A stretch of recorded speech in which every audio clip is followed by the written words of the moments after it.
Depuis 2007, beaucoup de propriétaires simples, des étrangers ou des Khmers, ont acquis des terrains et rénové quelques-unes des maisons ou acheté ou construit d'autres maisons. C'est un endroit merveilleux avec beaucoup d'énergie, de nature, de simplicité.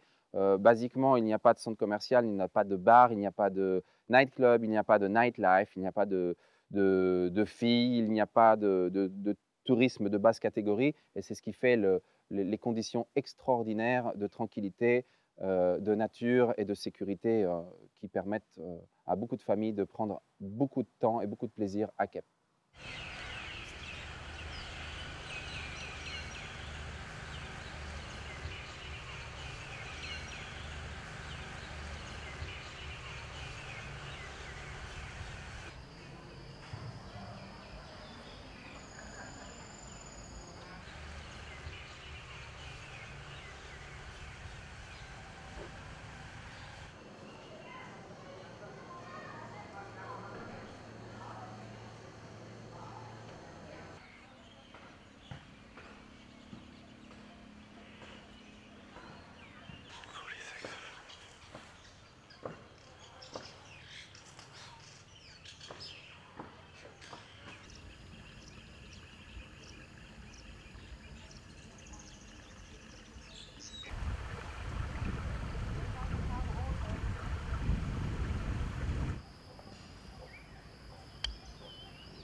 En 1968, l'une des grandes familles du Cambodge, la famille Niem, a décidé de faire la maison de vacances, la maison de famille. Ils habitaient ici depuis une trentaine d'années, donc ils sont inspirés de tous les éléments et ont demandé à Lou Banap, qui était le directeur de l'urbanisme de Phnom Penh, de venir l'aider pour réaliser cette maison. Pour l'histoire de Kep, c'est la dernière maison parmi 1200. C'est la dernière des 1200 maisons.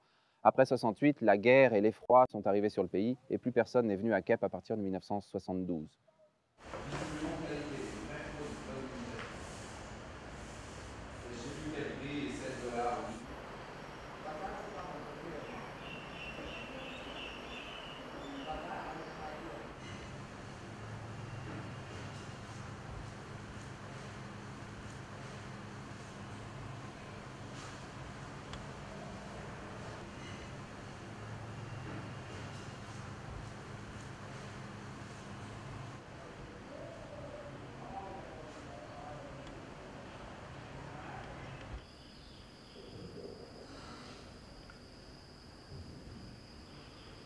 De lui faire un dessin très minimaliste, une maison ouverte sur les éléments où le vent, le soleil, la pluie et l'environnement sont intégrés dans le dessin de la maison.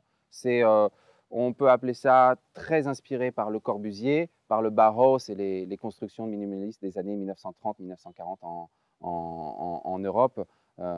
Et elle représente sûrement la maison la plus aboutie de Kep en taille et en énergie.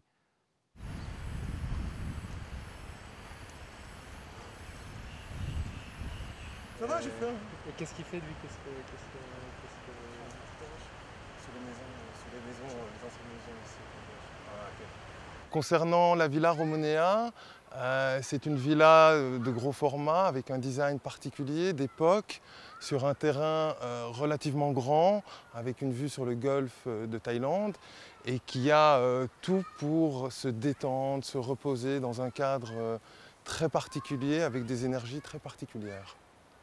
Bien, oui, je recommande la Villa Romonea à beaucoup de gens. C'est un lieu vraiment exceptionnel. Je pense qu'un voyage et un peu de temps passé à Kep dans ce lieu est vraiment inévitable. C'est vraiment un très très beau coin. Et enjoy Kep!